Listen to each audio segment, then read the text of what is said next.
Hello বন্ধুরা, সবাই কেমন আছো? আশা করি সবাই খুব ভালো আছো আর আমিও খুব ভালো আছি। তো আজ চলে এসেছি ভারত সু টোর্স।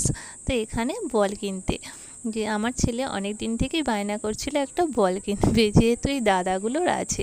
তো সেই কারণে আজকে ওদের একসাথে ছুটি হয়ে গেছে সবার।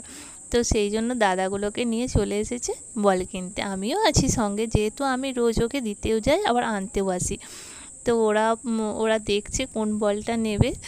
তো অনেক দিক থেকেই বায়না করছিল। আর এই দোকানে শুধু বল না, তোমরা দেখেইছো, আমি প্রথমে দেখিয়েছি নানা ধরনের নিত্য নতুন ব্যাগ পাওয়া যায়, দামি কম দামি সব ধরনের ব্যাগ পাওয়া যায়।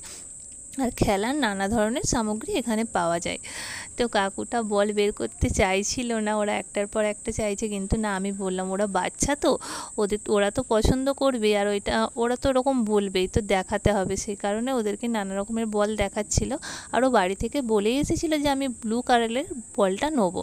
তো এখানে সেটা ফাইনালি পেয়েও গেল, তো খুব খুশি। তো এই পর্যন্তই, এটাই বলার ছিল। আর ভিডিওটা ভালো লাগলে অবশ্যই লাইক কমেন্ট শেয়ার করো। টাটা, দেখা হচ্ছে আবার পরের ভিডিওতে। সবাই ভালো থাকবেন।